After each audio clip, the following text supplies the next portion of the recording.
Welcome back.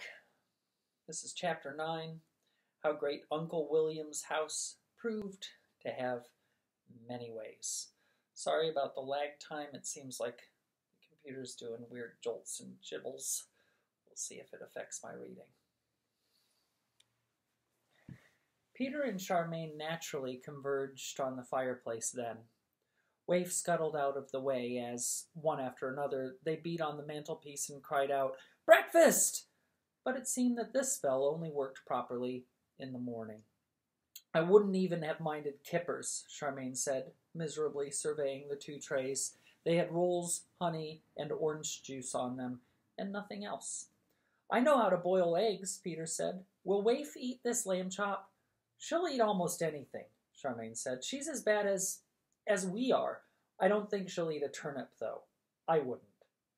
They had a somewhat unsatisfactory supper. Peter's eggs were, well, solid. In order to take Charmaine's mind off them, Peter asked her about her time in the royal mansion.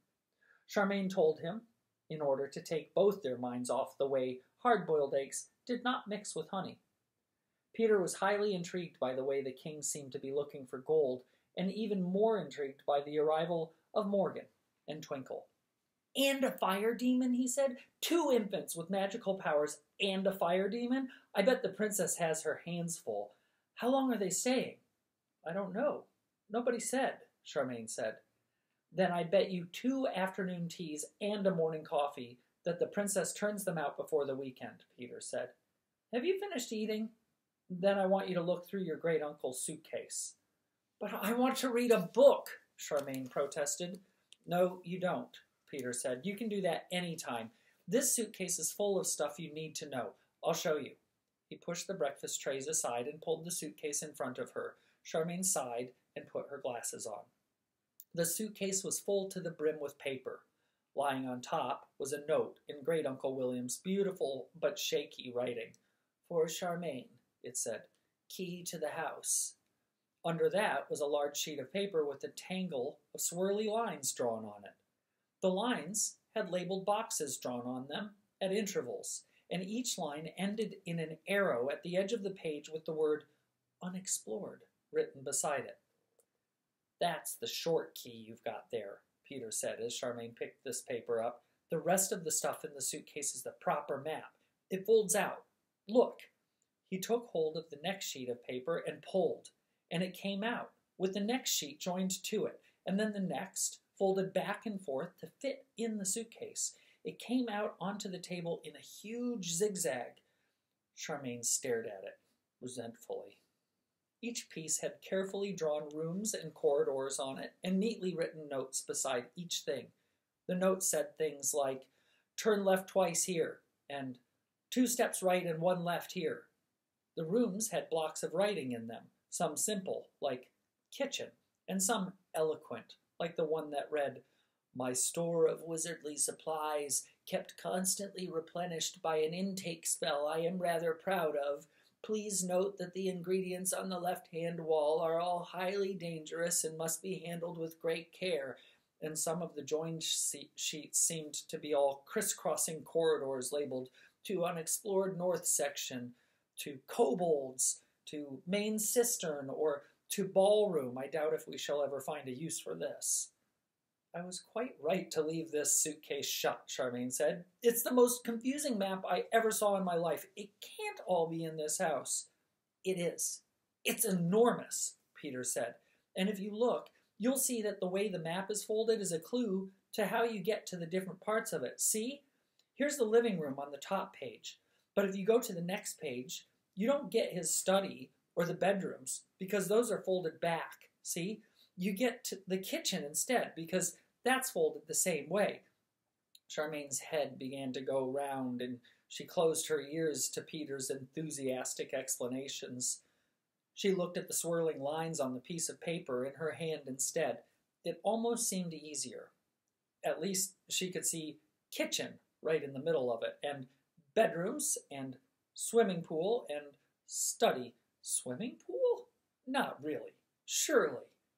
An interesting swirl led off to the right, underneath these boxes, into a tangle containing a box labeled "Conference Room." An arrow pointed off from this box labeled, "To Royal Mansion." "Oh," she exclaimed, "you can get to the king's house from here, out to a mountain meadow that says stables, but I can't see how to get there from his workroom yet," Peter expounded, unfolding another zigzag. "And here's food store. It says stasis spells operate. I wonder how you take those off. But what interests me are the places like this one where he's written, 'Storage space, just junk? Must investigate someday.' Do you think he created all this bent space himself? Or did he find it already there when he moved in?" "He found it," Charmaine said. "You can tell by these arrows that say unexplored that he doesn't know what's out there yet." "You may be right," Peter said judiciously. "He really only uses the middle bits, doesn't he? We can do him a favor by exploring more of it." "You can if you like," Charmaine said. "I'm going to read my book." She folded up the paper with the swirly lines on it and stowed it in her pocket. This could save her a journey in the morning. In the morning, Charmaine's good clothes were still damp.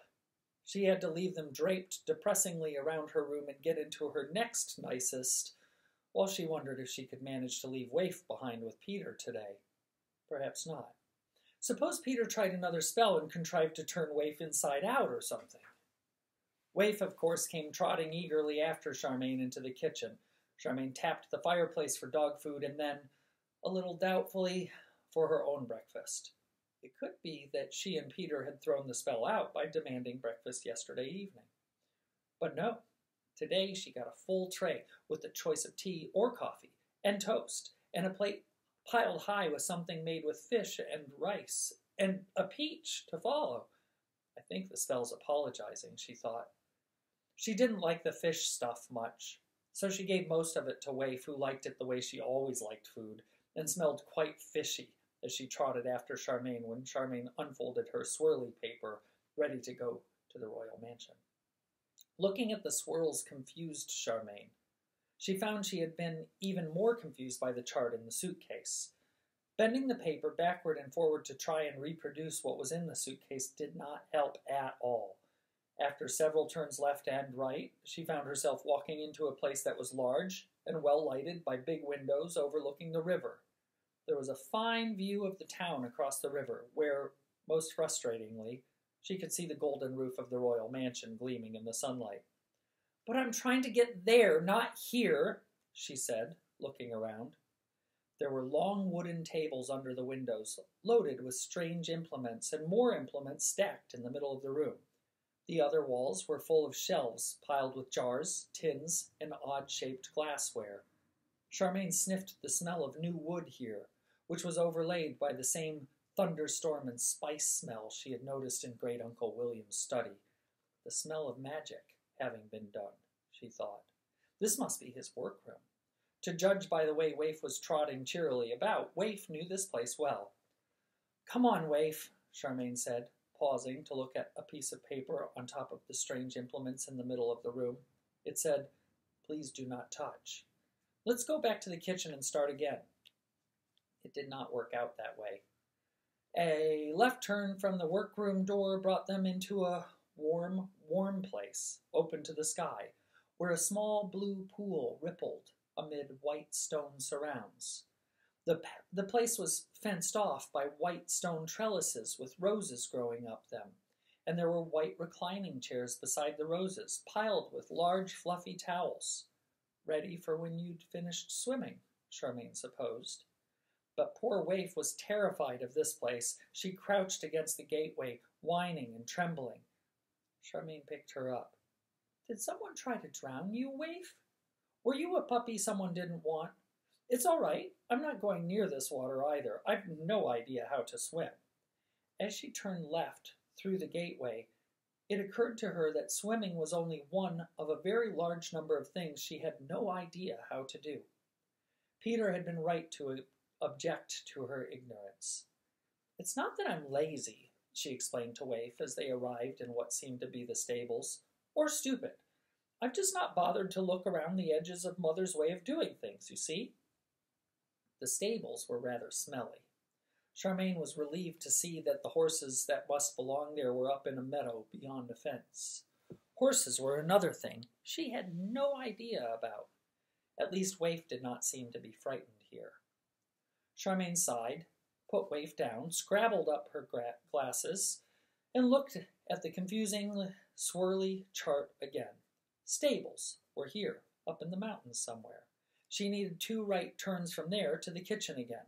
She turned right twice, with Waif pattering behind, and found herself in near dark outside what seemed to be a large cave full of hurrying blue kobolds.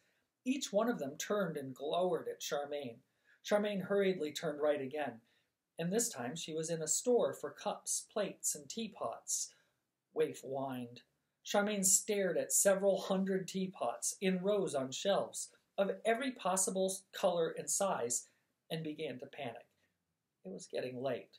Worse than that, when she put her glasses on again and consulted the plan, she found she was somewhere near the bottom left-hand part of the swirls, where the arrow pointing off to the edge had a note that said, "A group of Lubbikins live down this way. Care necessary." "Oh!" Charmaine exclaimed. "This is ridiculous! Come on, Waif." She opened the door they had just come through and turned right yet again. This time they were in complete darkness. Charmaine could feel Waif nosing anxiously up against her ankles. Both of them sniffed, and Charmaine said, This place had a damp stone smell that she remembered from the day she had arrived in the house.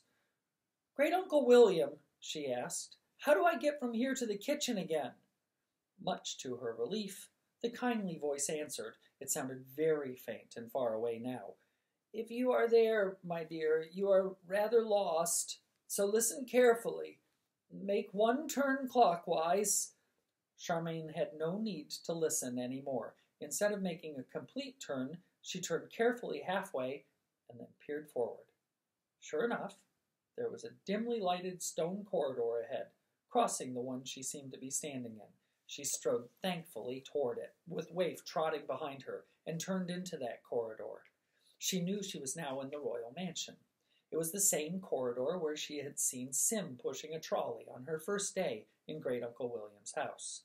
Not only did it smell right, with faint foody smells on top of the damp stone smell, but the walls had the typical royal mansion look, with lighter squares and oblongs where pictures had been taken away. The only trouble was that she had no idea whereabouts in the mansion she was. Waif was no help. She simply plastered herself against Charmaine's ankles and shivered.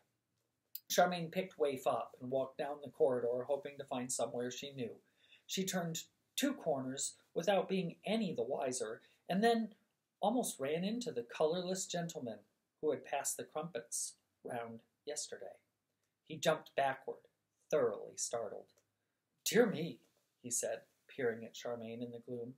"I had no idea you had arrived yet, Miss... Charming, is it? Are you lost? Can I assist?" "Yes, please," Charmaine said resourcefully. "I went to the one for ladies, and I must have turned the wrong way afterward. Can you tell me the way back to the library?"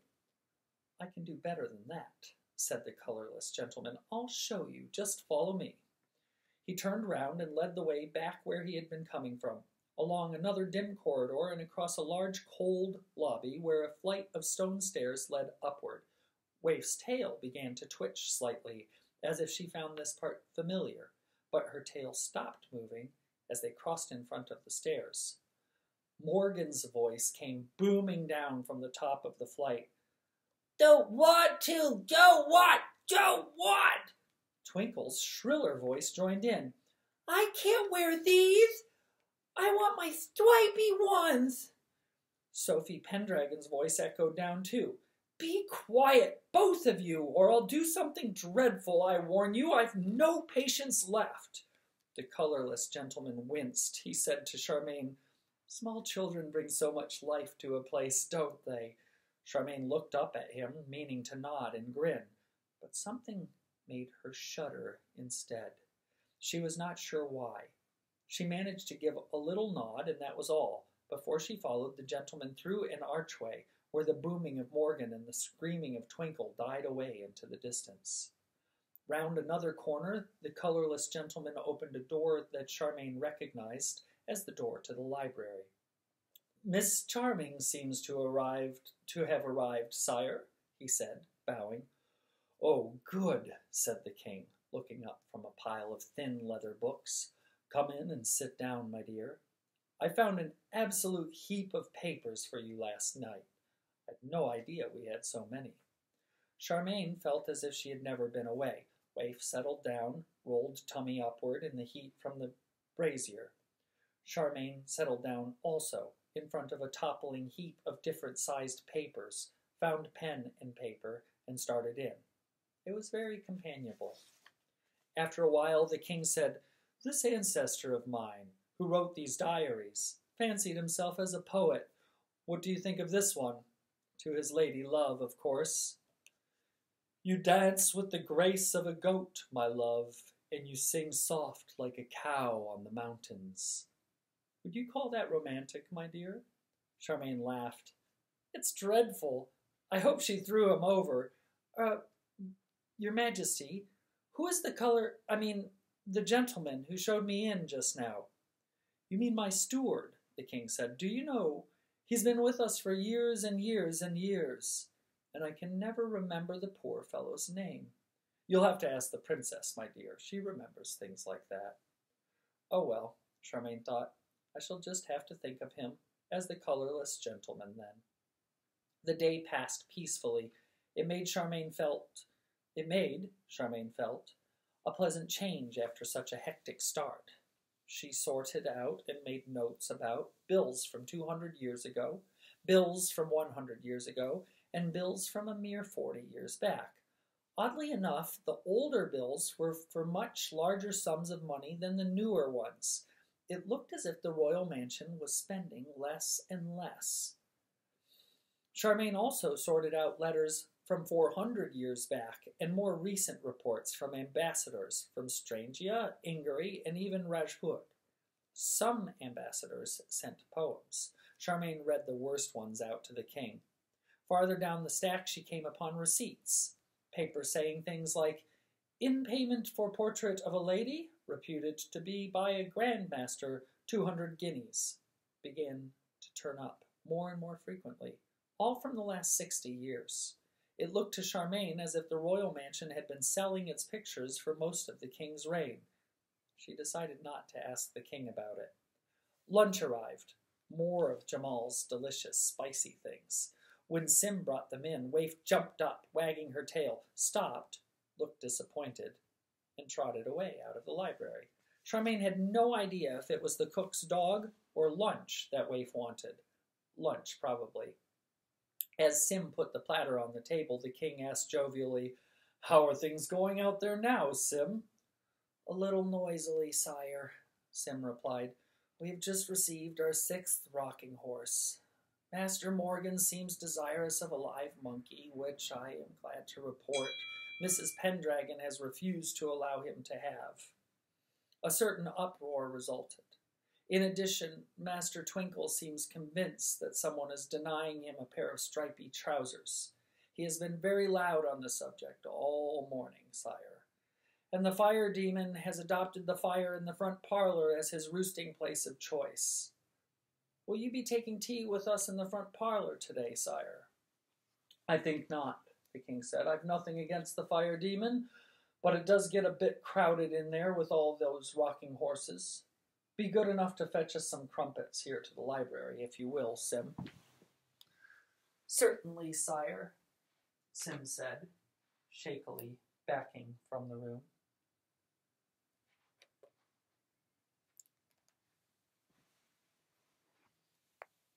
When the door was shut, the king said to Charmaine, It's not the rocking horses, really, and I quite like the noise, but it all makes me think how much I'd have enjoyed being a grandfather.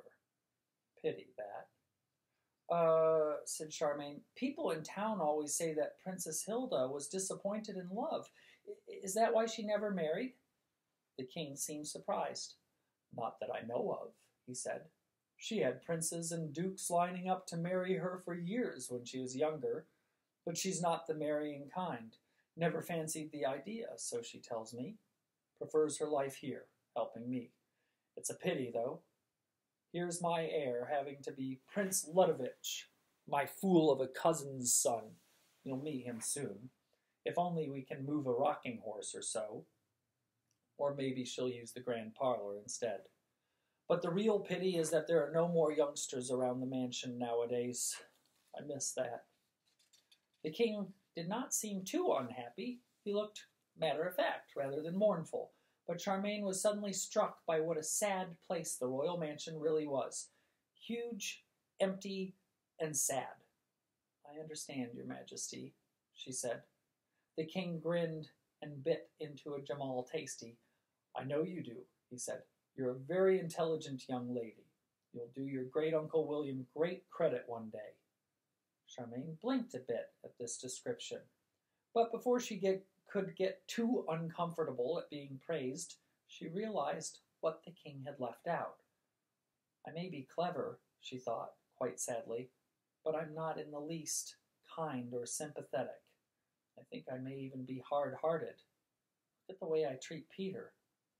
She brooded on this for the rest of the afternoon. The result was that when it was time to stop for the day and Sim reappeared with Waif wandering along after him, Charmaine stood up and said, Thank you for being so good to me, Your Majesty. The king seemed surprised and told her to think nothing of it. But I do, Charmaine thought. He's been so kind that it should be a lesson to me. As she followed Sim's slow totter with Waif, who seemed very sleepy and fat, toiling along behind both of them, Charmaine made a resolution to be kind to Peter when she got back to Great Uncle William's house. Sim had almost reached the front door when Twinkle came rushing past from somewhere, energetically bowling a large hoop. He was followed at speed by Morgan, holding both arms out and bellowing, Oop! Oop! Oop! Sim was sent reeling. Charmaine tried to flatten herself against the wall as Twinkle shot past. There was an instant when she thought that Twinkle gave her a strange, searching look as he whipped by, but a yelp from Waif sent her speeding to the rescue, and she thought no more about it. Waif had been knocked upside down and was very upset about it. Charmaine scooped her up and nearly ran into Sophie Pendragon, chasing after Morgan. Which way? Sophie panted. Charmaine pointed.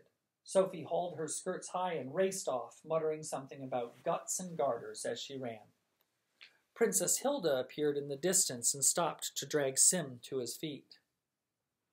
I really do apologize, Miss Charming, she said as Charmaine reached her. That child is like an eel. Well, they both are, actually. I shall have to take steps, or poor Sophie will have no attention left for our problems. Are you steady now, Sim? Perfectly, ma'am, said Sim. He bowed to Charmaine and let her out through the front door into bright afternoon sunlight as if nothing had happened. If I ever marry, Charmaine thought, striding across Royal Square with Waif in her arms, I shall never have children. They would make me cruel and hard-hearted after a week. Perhaps I shall be like Princess Hilda and never marry. That way, I might stand a chance of learning to be kind. Anyway, I shall practice on Peter because he's truly hard work. She was full of sternly kind resolve when she reached Great Uncle William's house. It helped, as she marched up the path between the ranks of blue hydrangeas, that there was no sign of Rollo. Being kind to Rollo was something Charmaine was sure she could never do. Not humanly possible, she remarked to herself as she put Waif down on the living room carpet. The room struck her as being unusually clean and tidy. Everything was orderly, from the suitcase neatly put back beside one of the armchairs to the vase of variously colored hydrangeas on the coffee table. Charmaine frowned at this vase. It was surely the one that had disappeared when it was put on the trolley. Maybe Peter ordered morning coffee and it came back then, she thought, rather vaguely, because she suddenly remembered that she had left damp clothing all over her bedroom and bedclothes trailing over the floor. Bother! I have to tidy up. She stopped short in the doorway of her bedroom. Someone had made her bed. Her clothes, dry now, were neatly folded on top of the chest of drawers. It was an outrage. Feeling anything but kind, Charmaine stormed into the kitchen.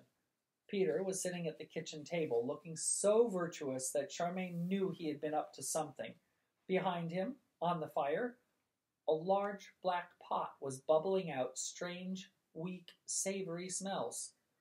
"What do you mean by tidying up my room?" Charmaine demanded. Peter looked injured, even though Charmaine could tell he was full of secret, exciting thoughts. "I thought you'd be pleased," he said. "Well, I'm not," Charmaine said. She was surprised to find herself almost in tears. "I was just beginning to learn that if I drop something on the floor, it stays dropped unless I pick it up. And if I make a mess, I have to clear it away because it doesn't go by itself, and then you go and clear it up for me. You're as bad as my mother." "I've got to do something while I'm alone here all day," Peter protested. "Or do you expect me to just sit here?" "You can do anything you like," Charmaine yelled. "Dance! Stand on your head! Make faces at Rollo! But don't spoil my learning process." "Feel free to learn," Peter retorted. "You've got a long way to go. I won't touch your room again. Are you interested in some of the things I've learned today, or are you thoroughly self-centered?" Charmaine gulped. "I was meaning to be kind to you this evening, but you make it very difficult."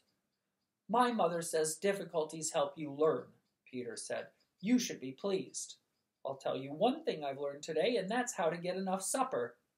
He pointed with his thumb to the bubbling pot. That thumb had a piece of green string round it. The other thumb had red string, and one of his fingers was decorated with blue string. "He's been trying to go in 3 directions at once," Charmaine thought. Striving mightily to sound friendly, she said, "How do you get supper? How do you get enough supper, then?" "I kept banging on the pantry door," Peter said, "until enough things landed on the table. Then I put them in that pot to boil." Charmaine looked at the pot. "What things?" "Liver and bacon," Peter said.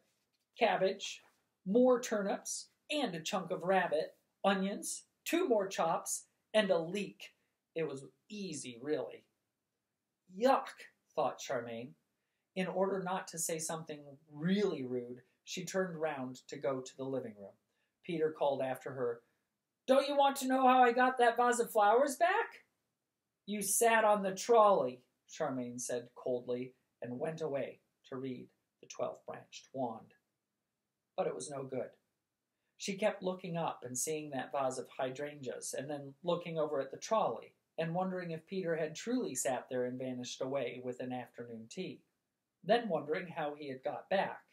And every time she looked, she was more aware that her resolve to be kind to Peter had come to absolutely nothing. She stood it for nearly an hour and then went back to the kitchen. "I apologize," she said. "How did you get the flowers back?" Peter was prodding at the stuff in the pot with a spoon. "I don't think this is ready yet," he said. "This spoon bounces off." "Oh, come on," Charmaine said. "I'm being polite." "I'll tell you over supper," Peter said. He kept his word, maddeningly. He hardly said a word for an hour, until the contents of the pot had been shared into 2 bowls. Dividing the food was not easy, because Peter had not bothered to peel anything or cut it up before he put it in the pot. They had to hack the cabbage apart with 2 spoons. Nor had Peter remembered that a stew needs salt.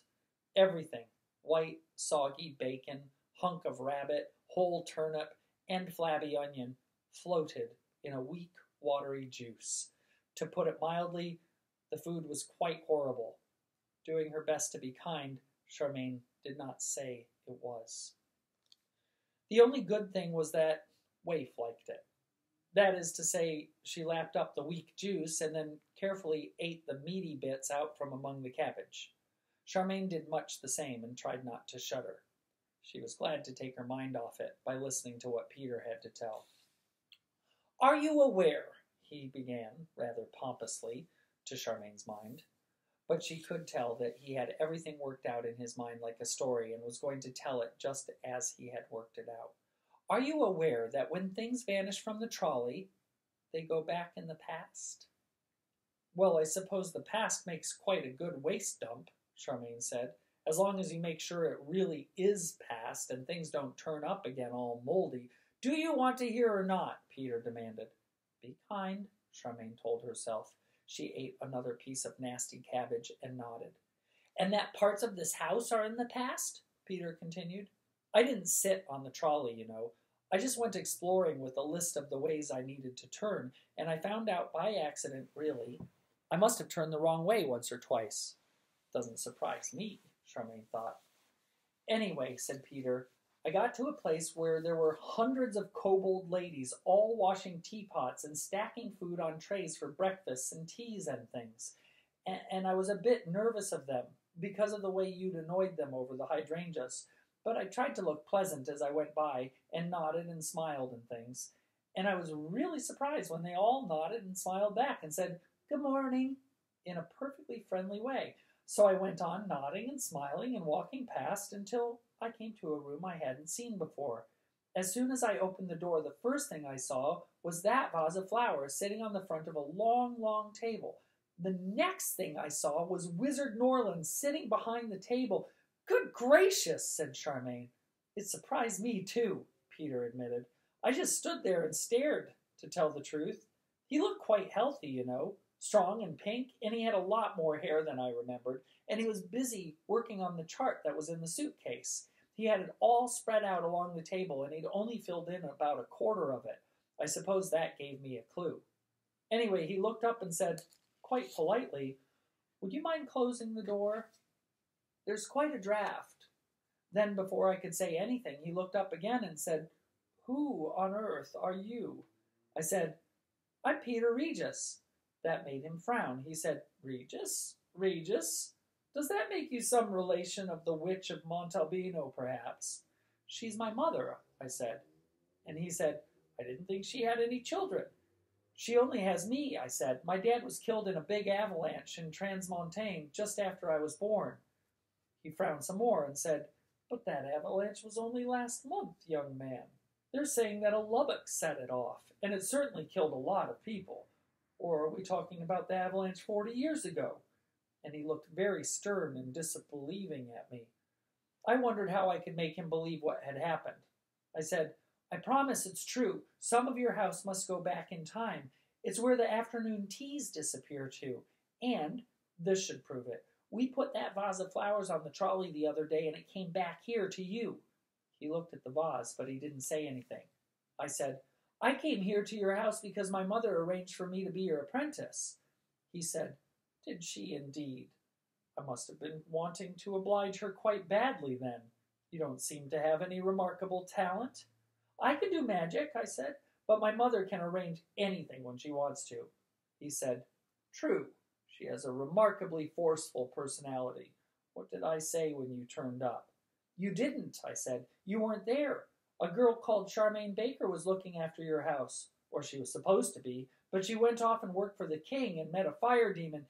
He interrupted me then, looking shocked. "A fire demon? Young man, those are very dangerous beings. Are you telling me that the Witch of Waste will be in High Norland before long?" The Witch of the Waste will be in High Norland before long? No, I said. One of the royal wizards in Ingury did for the Witch of the Waste nearly 3 years ago now. This one was something to do with the king, Charmaine said. "I suppose she's only just born from your point of view. But she said you were ill, and the elves carried you off to cure you, and her Aunt Sempronia arranged for Charmaine to look after the house while you were gone." He looked quite upset about this. He sat back in his chair and blinked a bit. "I have a great niece called Sempronia," he said, sort of slowly and thinking about it. "This could be so. Sempronia has married into a very respectable family, I believe." "Oh, they are," I said. "You should just see Charmaine's mother. She's so respectable she doesn't let Charmaine do anything." "Thank you very much, Peter," Charmaine thought. "Now he thinks I'm a complete waste of space." "But he wasn't really interested," Peter went on. "He wanted to know what had made him ill, and I couldn't tell him. Do you know?" he asked Charmaine.